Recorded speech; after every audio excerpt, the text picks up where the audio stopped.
Saludos amigos. Jessica Reyes y Sayuris Bonet. Ricardo Pelman, aquí con ustedes para compartir una nueva entrega de Consulta Participativa. Este programa que estas tres personas nos esforzamos en preparar junto con la producción general, tratando de que el contenido del mismo sea propositivo, resulte de orientación y de interés para todos ustedes amigos que nos dispensan su atención. Saben ustedes que transmitimos a través de Carivisión, Canal 26 de Claro y Altiz, 22 de Aster y también por Facebook Live. En las redes sociales también nos pueden visitar en nuestro canal de YouTube, Consulta Participativa. También estamos en Twitter, en @consultapar. O sea, estamos en las redes sociales tratando también de que este contenido llegue a toda la República Dominicana y a nuestros televidentes allende los mares, a quienes saludamos siempre con mucho afecto y siempre deseándole a todo aquel que está fuera del país que pueda regresar a este terruño nativo. Amigos, Jessica vino hoy como con menos presión en el tránsito. Sí, no, vine con mucho menos presión. El Estaba- tránsito estuvo bueno, estaba más ligero. Estaba Sí, más ligero. estaba fluido. Nuestro invitado también llegó muy temprano. Parece ser que las calles como que han caído, como que están más tranquilas las vías, están durmiendo un poco las vías. Y ustedes amigos, nada, vamos a una pequeña pausa y retornamos de inmediato con nuestros comentarios. Para hoy le prometemos un plato exquisito y verde.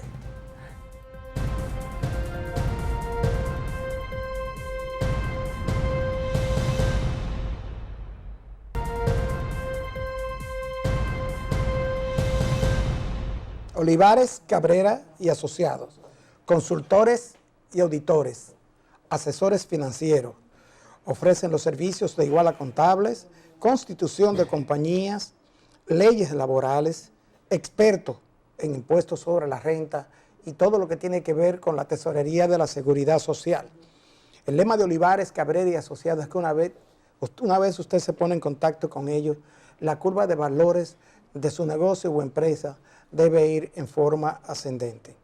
Olivares, Cabrera y Asociados está en la avenida Independencia, en el kilómetro 10,5, Torre Atalaya del Mar, en la suite A223. Y tiene los teléfonos 809-616-6790 y 809-292-6421. También puede contactar a Olivares, Cabrera y Asociados a través de su dirección electrónica delioolivares@hotmail.com. Contacte a Olivares, Cabrera y Asociados. Amigos, y el mensaje de su doctora, su odontóloga Lourdes Opelman, no oculte más su sonrisa.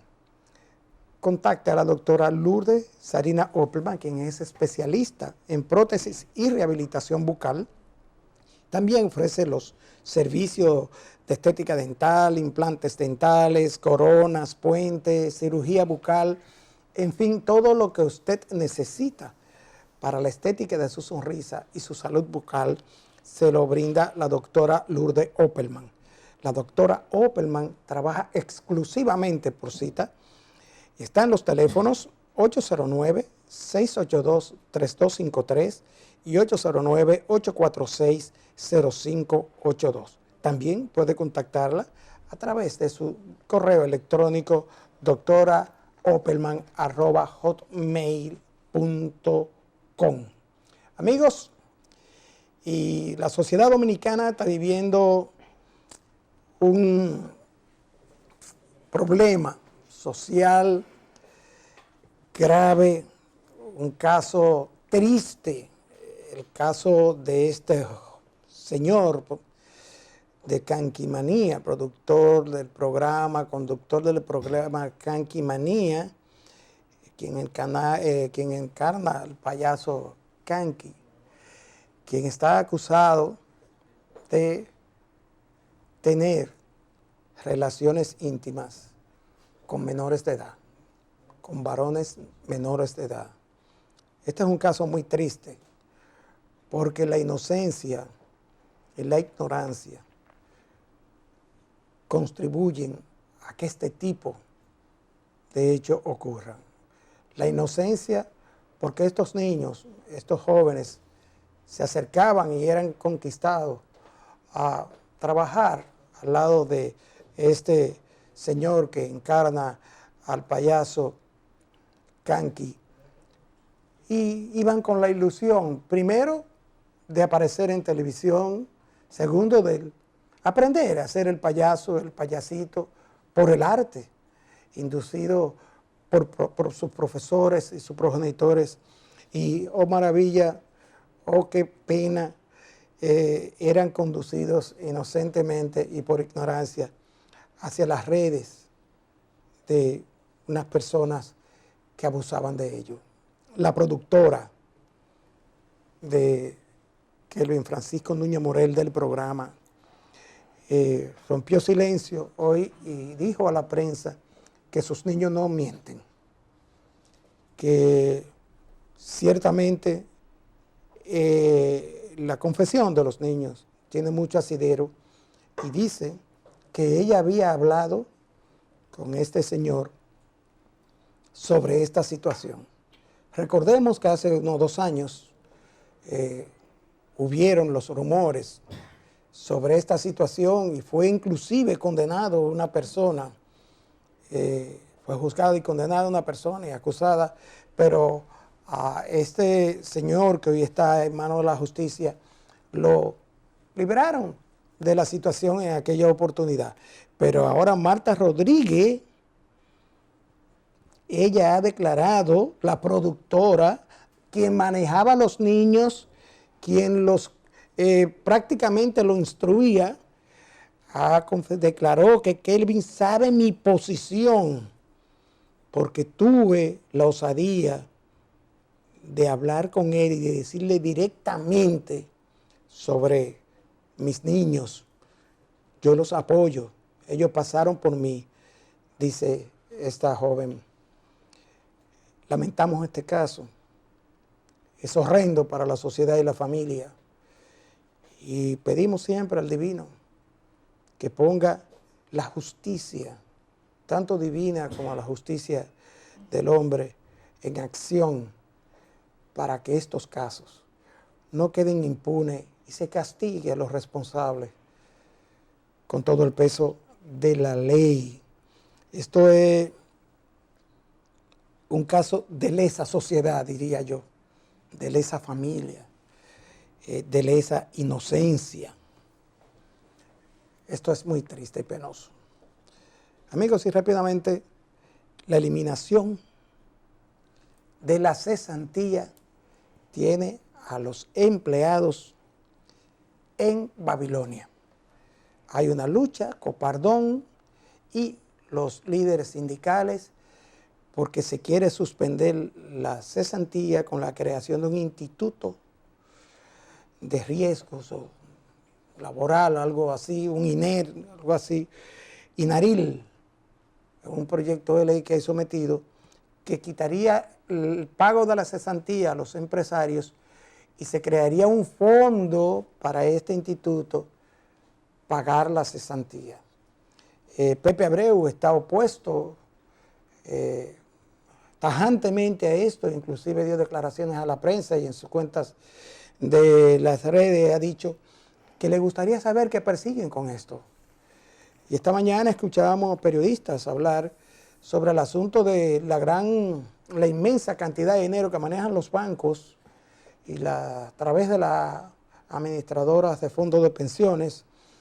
Y este nuevo instituto pasaría a manejar una cantidad también inmensa de recursos, porque cuando vemos lo que cotizan y lo que contribuyen en relación con los despedidos, entonces eso va a acumular un gran capital. Esperemos que estos derechos adquiridos sean respetados y que de variarse la modalidad del pago de auxilio de cesantía sea para beneficio del trabajador, para buscar el beneficio del trabajador y por ende de las familias que dependen de los trabajadores.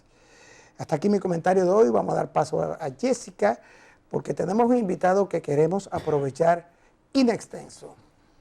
Bueno amigos, en esta ocasión yo les hablaré sobre uno de los principales retos que tiene el Organismo Internacional de Trabajo, que es la erradicación del trabajo infantil agrícola tanto en América Latina como el Caribe.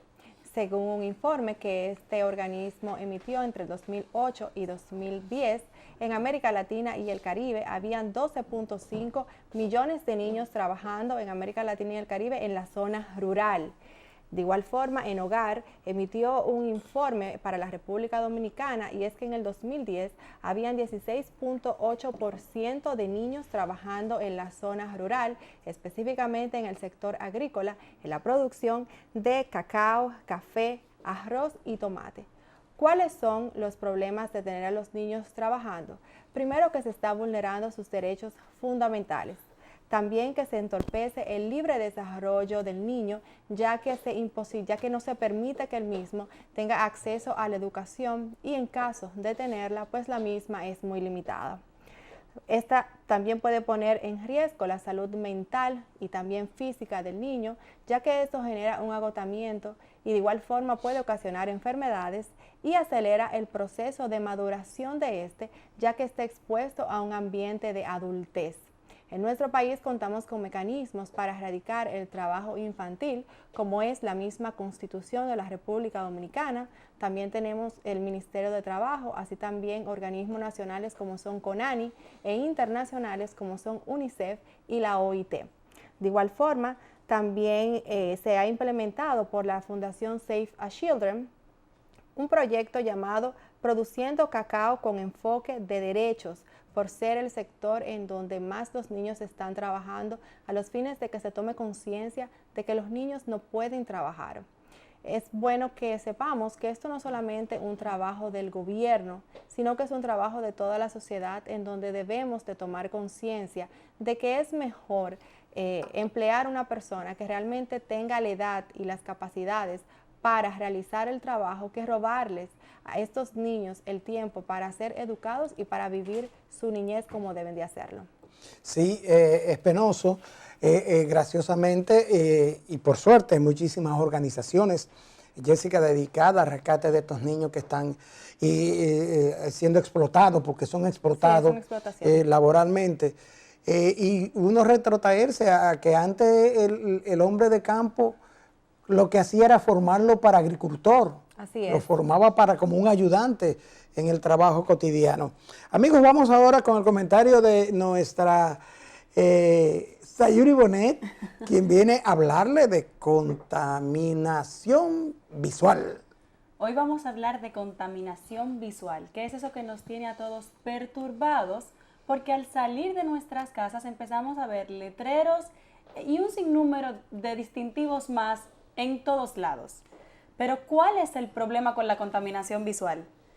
Es que nuestro cerebro tiene una capacidad de absorción limitada de imágenes y esa exposición constante hace que ese cerebro almacene una parte, como es tanta y cambiante y en movimiento, deja de almacenarla y entonces se queda como en stand-by, en ese ¿qué hago con esta información? ¿Qué no hago? Sigue almacenando una parte y nos agota en el proceso de información que es innecesaria e irrelevante para nuestro diario vivir. Las causas de esta contaminación son diversas. Las vallas publicitarias, que hemos visto que en este territorio nacional podemos ver en muchos puntos que se abusa de ellas, el tráfico aéreo, los postes de electricidad y esos cableados que están por mejorar, antenas de televisión, pararrayos, basudero o vertederos, edificios deteriorados, grafitis, que cuando no se tratan como arte, en espacios para el arte, también influyen en la contaminación visual. Exceso de señales de tráfico en un punto donde hay 5 o 6 señaléticas es a considerar, y los molinos eólicos, que aunque son limpios en la producción de energía eléctrica, contaminan visualmente un espacio que está de forma natural. Las consecuencias de esta contaminación son diversas. Tenemos la estética paisajística afectada, eso es indiscutible. Tenemos una disminución de la eficiencia de los recursos porque los estamos destinando a cosas que son irrelevantes para nosotros como seres humanos. Tenemos dolores de cabeza constantes porque sin darnos cuenta estamos expuestos a más imágenes de las que podemos procesar. Tenemos un mal humor que muchas veces no sabemos por qué es, pero que resulta de ese agotamiento al estar tan expuestos y en tanta, como si fuera una ametralladora de información hacia nosotros, trastornos de atención, alteraciones del sistema nervioso y accidentes ocasionados por estar mirando tantas cosas en el medio, en nuestra vida cotidiana, en nuestras avenidas, que nos pueden distraer. Pero hay posibles soluciones, porque no todo está en la identificación de la problemática, sino también en las soluciones que tenemos presentes y que podemos utilizar. Podemos reducir la cantidad de anuncios, podemos tener normas urbanísticas que regulen esto, y si tenemos normas, como es el caso de nuestro país, que se cumplan a cabalidad, tenemos elementos agresivos que con esas leyes podemos controlar, podemos optar por una forma de vida en la que consumamos menos, porque si consumimos menos, no tienen que vendernos, no tienen que hacer un marketing propagandístico de esa forma tan agresiva, porque nuestro poder adquisitivo y nuestro consumo es consciente, y tenemos que concienciar y educar, sobre todo las generaciones que van subiendo, porque esas son las que en un futuro van a tomar decisiones de compra y van a decidir a qué se exponen y qué decisiones toman con eso a lo que se exponen. Pero no todo está mal. Hay algo bueno que yo quiero resaltar dentro de mi comentario, que es una práctica que, aunque no es la más eficiente, porque lo correcto es evitar producir ese desecho, ese residuo, es una práctica que ha estado promoviendo Alfa Inversiones con la reutilización de una valla que ha decidido cortar en trozos y convertir en bolsas reutilizables, que está donando, promocionando y comercializando, y en este proceso motivando a las demás empresas que se dedican a vallas publicitarias a que hagan lo mismo con sus vallas y saquen provecho de esto para que sea reutilizable y no sea basura, sino que sea un recurso, una materia prima para algo posterior. Sí, así es. Y yo diría, Sayuri, que esta contaminación visual es casi un acoso permanente al que sale a la calle. Así es. Uno se siente de que sale a la calle, tú estás invadido hasta en tu privacidad. Agobiado, porque tú vas conduciendo y tú ves una pantalla bonita como hay ahí en la Núñez de Cáceres con un anuncio. Óyeme, y como te sustrae, te llama la atención, como bien apunta, los accidentes están a la orden del día. Sí, es cierto. Así es que vamos a ver cómo nosotros liberamos a la ciudad de este acoso publicitario tan despiadado. Amigos, vamos a una pausa y retornamos con nuestro invitado de hoy, y recordarle que es un invitado que va a hablar de lo verde, y es un invitado que va a hablar de lo maravillosa que es la estación que estamos viviendo, la primavera. Volvemos en breve.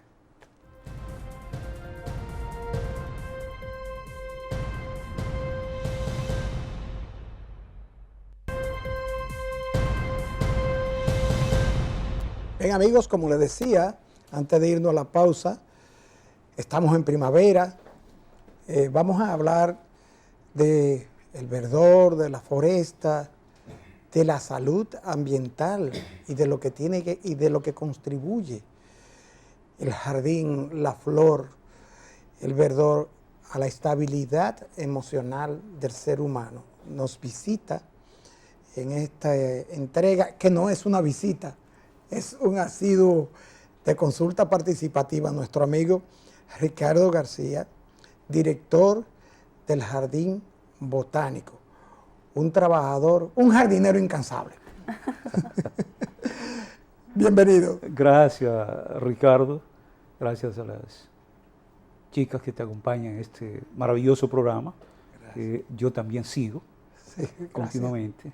Y justamente darnos la oportunidad de venir a hablar de un espacio verde, de lo que es la base de la vida, que son las plantas, y en una ciudad como Santo Domingo, que cada vez se torna más difícil la parte ambiental por una saturación de vehículos, una saturación de imágenes que contaminan, esa contaminación visual, sónica que tiene. Y entonces, en ese contexto, pues el Jardín Botánico juega un papel muy importante para los habitantes de esta ciudad.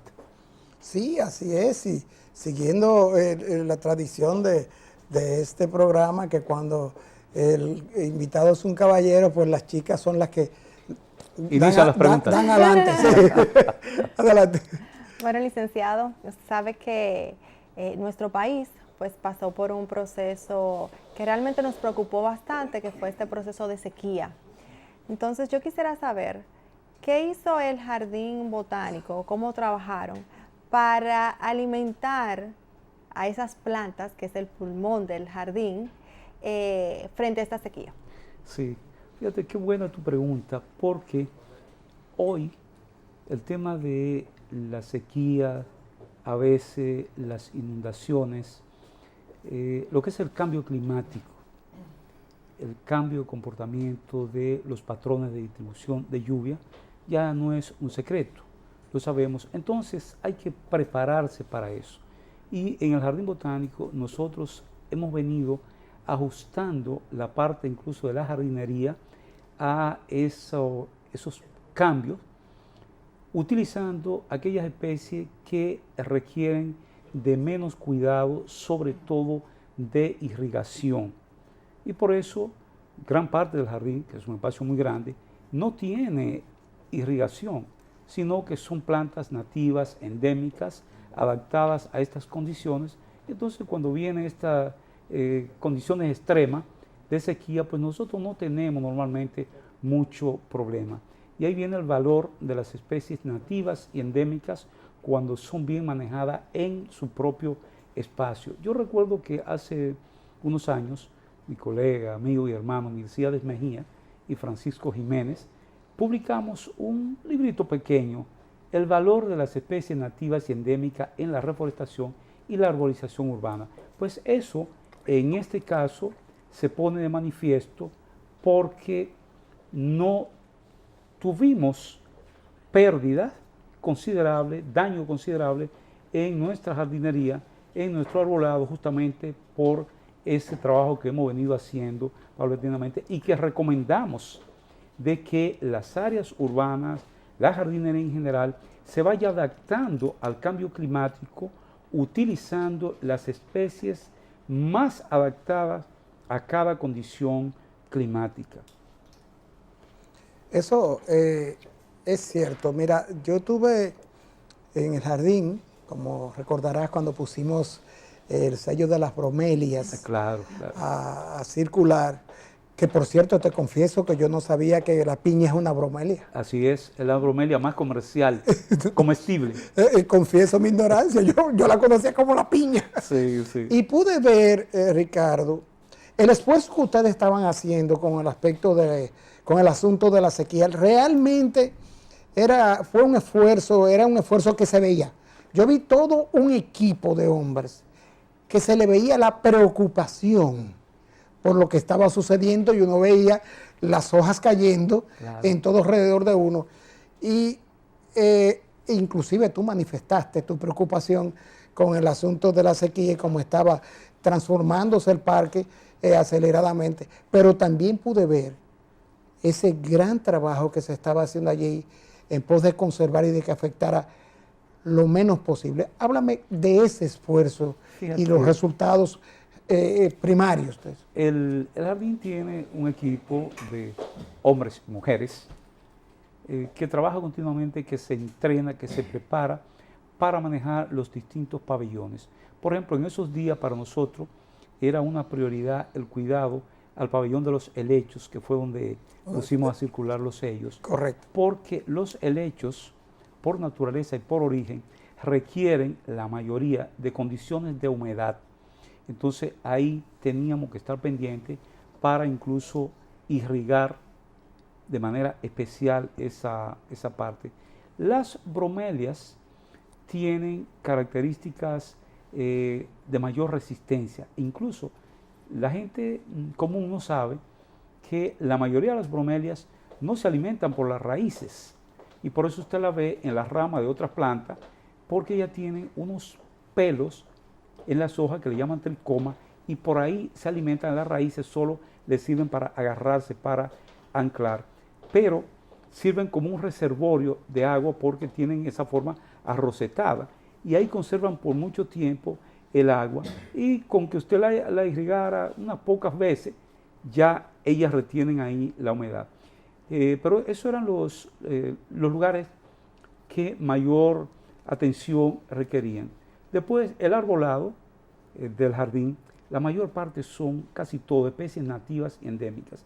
El almácigo, una especie muy conocida en nuestro país, el samán, tienen como condición natural, normal, a cambiar su follaje, sus hojas, en determinada época del año. Entonces estaban ahí en ese momento de defoliación, como decimos los botánicos, cambiando sus hojas y por eso se notaba más la sequía. La ceiba por igual. Entonces uno veía estos árboles sin las hojas y mi preocupación era, bueno, si continúa la sequía tan extrema, va a faltar humedad suficiente para que esta planta pueda entonces reponer sus hojas con fortaleza y eso va a retrasar el proceso.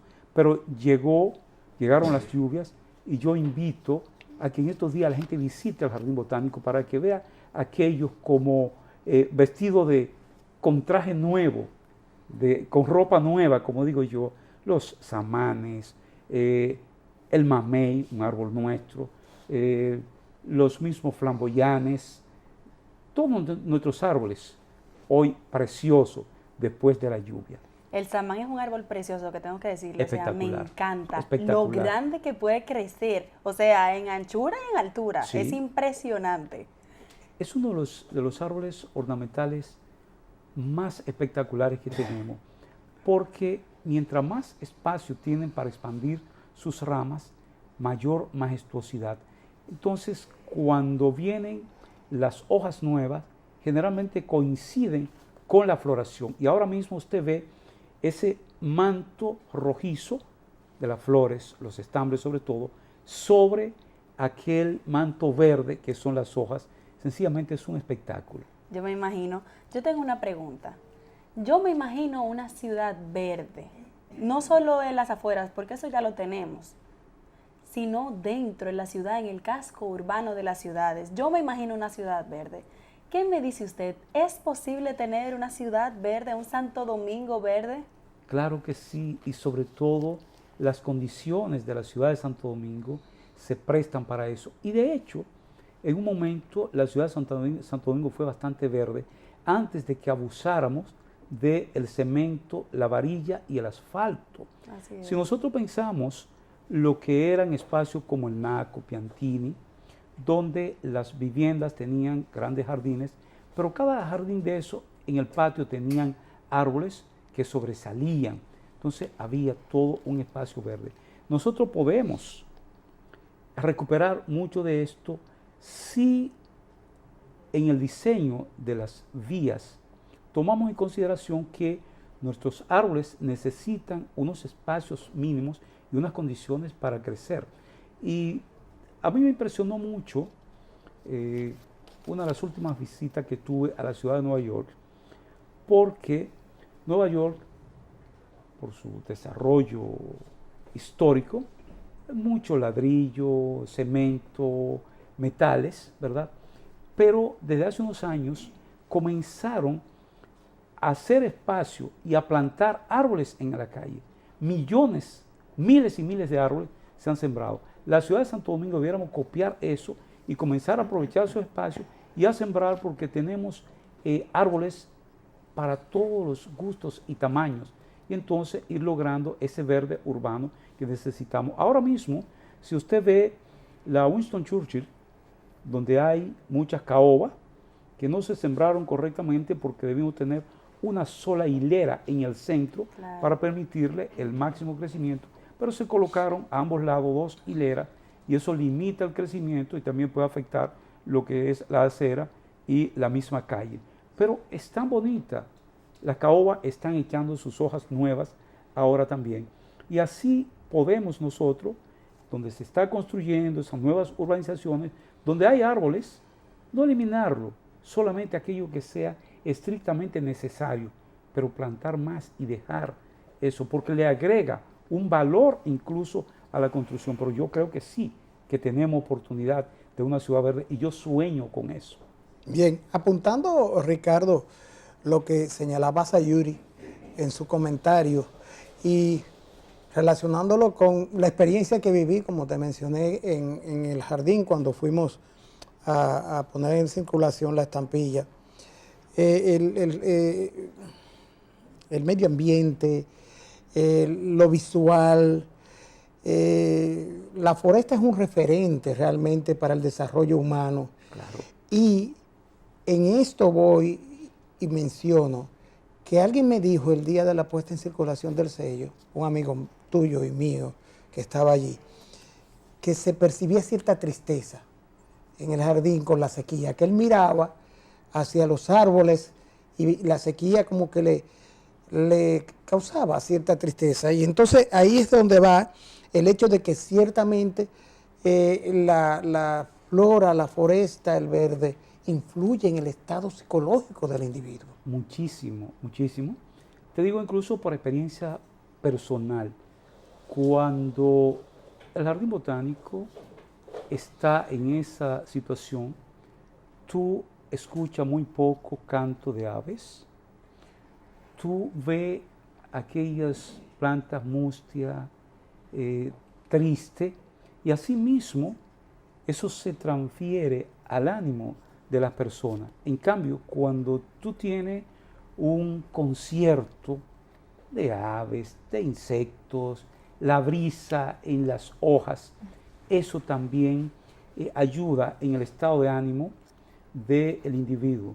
Y de hecho, ahora se usa mucho un término que a mí me encanta, la ecoterapia. Eso es así. Tengo un hermano que menciona, a veces va a visitarme y me dice, vine hoy a darme una ecoterapia en el jardín. Pero eso es muy cierto. Porque tú puedes ver allí desde un lagarto sobre un tronco, un ave anidando, el cántico, el canto de la otra que viene, el verde diverso de cada especie, la flor, todo esto, entonces, como que te hace incluso olvidar cuando tú estás muy saturado de cosas.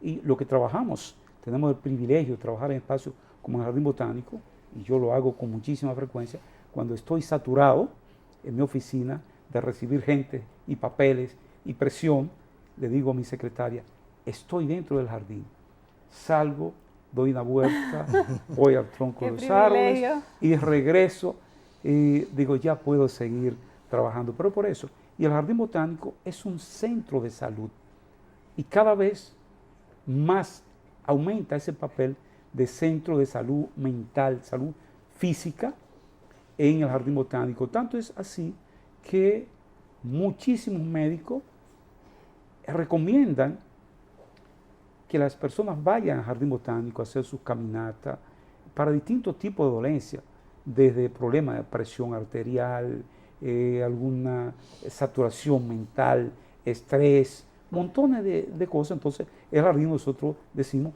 es uno de los principales centros, es el gran hospital de la ciudad de Santo Domingo. Incluso hacen yoga ahí dentro también. Muchos de los que practican yoga también en el Jardín Botánico. Ese es el mayor hospital que tiene la ciudad de Santo Domingo para curar lo que ya está enfermo, pero sobre todo como salud preventiva, claro, para mantener esa salud que usted necesita con su caminata regular en un espacio seguro, bonito y en contacto con la naturaleza, donde no tenemos muchas oportunidades aquí. Yo espero que los dominicanos, y yo creo que vamos caminando en esa dirección, sigamos aumentando el nivel de conciencia y de compromiso ambiental, de cuidar y de mejorar esas condiciones ambientales. Yo estuve recientemente, en diciembre pasado, en una ciudad italiana, en Mantova, muy cercana a Verona, la ciudad de Romeo y Julieta, y veía el cuidado que tienen los italianos por el arbolado. Entonces, yo espero que los dominicanos vayamos caminando en esa misma dirección. Y yo creo que vamos por ahí porque la información ahora fluye mucho. Ya sabemos el valor que tiene un árbol y por qué hay que cuidarlo. Licenciado, hay algo que me preocupa un poco y es con respecto a la pregunta que le hizo Sayuris sobre la ciudad verde. Y es que en nuestro país no hay una educación ambiental. Y para poder tener esa ciudad verde, evidentemente, se tiene que tener esa educación ambiental. Entonces, yo quisiera que usted nos dijera qué usted entiende sobre esto, si está de acuerdo con lo mismo que yo estoy diciendo, y también si el Jardín Botánico tiene algún acuerdo con alguna institución en donde se esté impulsando la importancia de la educación ambiental. Sí, esto, después de la pausa.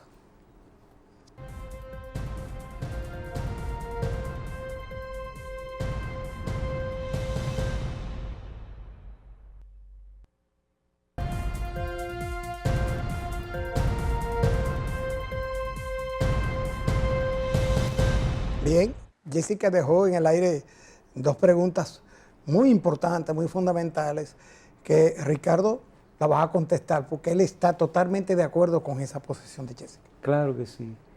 Para lograr esa ciudad verde a la que aspiramos muchos dominicanos y el mundo, tiene necesariamente que darse una educación y un compromiso de la población con el respeto y el amor al verde, al árbol. Y eso tiene necesariamente que entrar en la formación desde las escuelas, en los planes de estudio. Y el Jardín Botánico, por eso nosotros tenemos 4 ejes bien definidos de trabajo. La investigación de nuestra flora, la conservación de nuestra flora, que también va ligada con esto de la educación, la educación ambiental es fundamental, y entonces la visitación, el esparcimiento. En la parte de educación ambiental, el jardín tiene un equipo de técnicos formados en ese aspecto que pasan la mayor parte del tiempo dando charlas, recibiendo estudiantes, profesores, dando talleres, capacitando maestros para que sirvan como multiplicadores de ese mensaje hacia los niños, desde pequeñito hasta los estudiantes universitarios. Y nos satisface mucho que cada año aumenta el número de estudiantes y profesores que visitan nuestro jardín botánico y reciben esa información que la mayoría la asimilan. Y nosotros ese mensaje lo estamos difundiendo al país y estamos creando aliados para ese trabajo.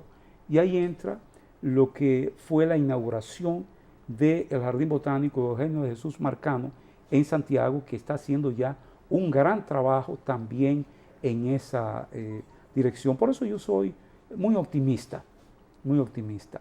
A pesar de mis canas, yo soy de lo que creo que hay un futuro promisorio para el país en ese sentido. Ahora tenemos que formar, y hay algunos sectores, incluso profesionales, que tienen que asumir mayor compromiso, y me refiero a los arquitectos y los ingenieros.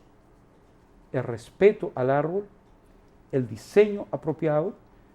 Muchos amigos televidentes saben, porque es un dato que se maneja con mucha frecuencia, los estándares internacionales indican que cada habitante necesita de 8 a 10 metros de espacio verde en un entorno urbano.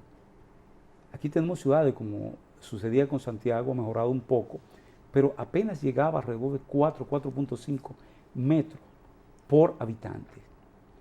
Y hay otras ciudades que será peor la situación, pero no tenemos muchos datos en ese sentido. De manera que medios como este hacen una gran contribución cuando nos permiten divulgar, y ustedes hacen causa común con esa preocupación, con ese sentimiento de la defensa del verde y la propagación del verde. Siempre una plantita, así sea en un tarrito en el balcón de su casa, ya usted contribuye con la oxigenación, con la calidad del aire, con el verde. Yo los felicito, los felicitamos, porque han decidido actuar desde el alcance que tienen como jardín botánico para educar, pero eso tiene que ir más allá, tiene que ir de políticas públicas y más allá de presupuestos definidos para eso, claro, motivaciones derivadas para eso. Y yo quiero que usted me responda algo. ¿Qué se puede hacer para incentivar a que los ciudadanos comunes, la masa, los ciudadanos habituales, sientan la motivación, la inspiración de sembrar? Porque hemos visto que muchas veces se sugiere o se habla mucho de la siembra para verde, para tener algo verde que mirar. Pero sabemos que la gente, cuando no ve algo de retorno a cambio en el corto plazo, entonces como que no se interesa mucho, porque no ve la parte de captura de agua, de mejora de suelo, ve la parte de qué como yo de ese árbol.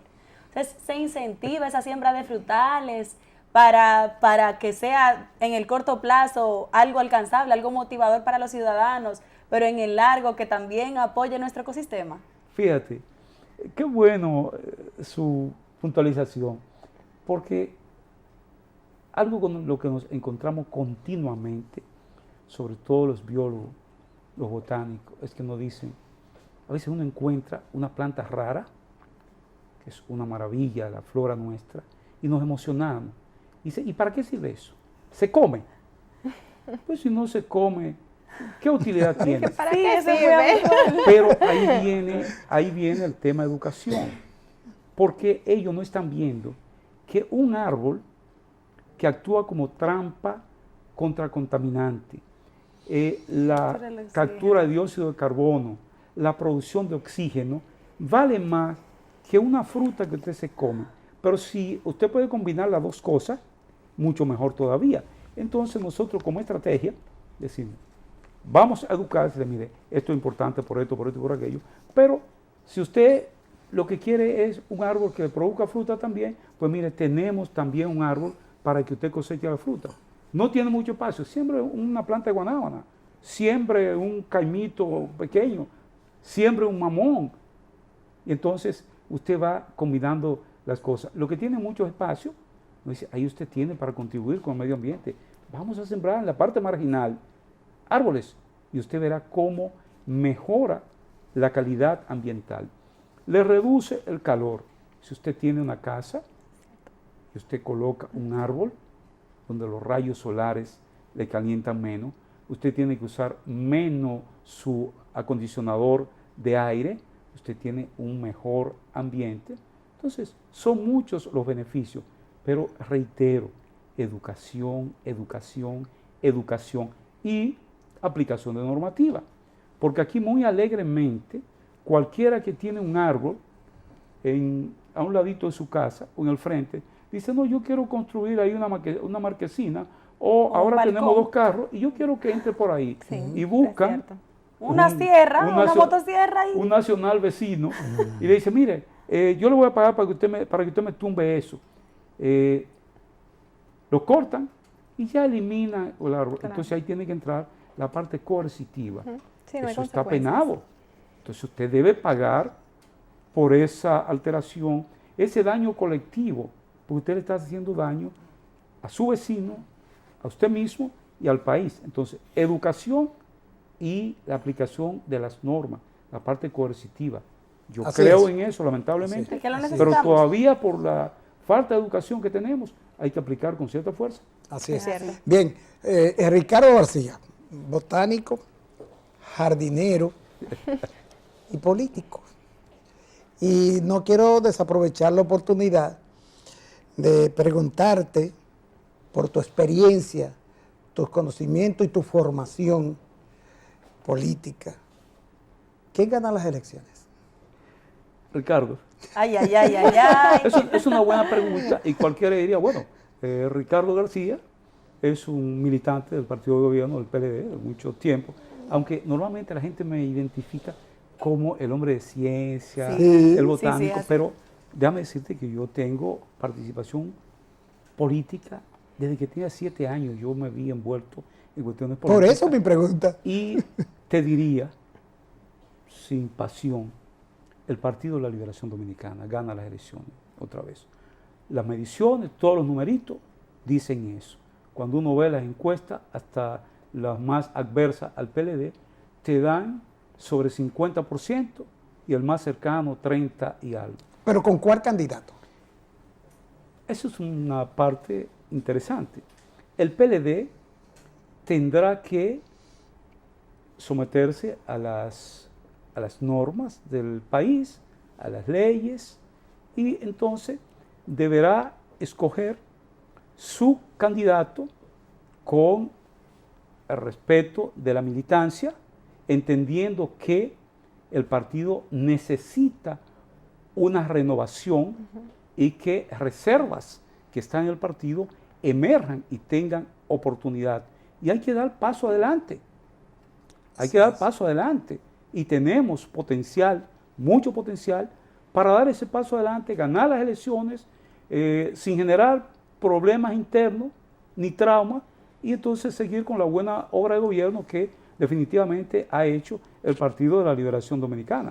Bien, señores, el tiempo ya José Luis está que José Luis comienza a hacer unas señas ahí como quien está pidiendo una bola de strike, y ya Ricardo lanzó un strike. Se nos quedan muchísimas preguntas, Ricardo. Hay una joven estudiante preguntaba que si las plantas todas son benignas para el hombre, que si es verdad que hay plantas venenosas, que si es verdad que hay plantas carnívoras. Todo esto lamentamos que no tengamos tiempo para contestarlo. Y el jardín botánico tan bello que está. Y el jardín botánico tan bello que está. Y todo lo que tú estás haciendo, todo lo que están haciendo ahora en la reestructuración del reloj, todas esas cosas que estás haciendo en el jardín botánico, pero el tiempo es implacable. Vamos a comprometerte públicamente porque hay muchas preguntas de los amigos televidentes.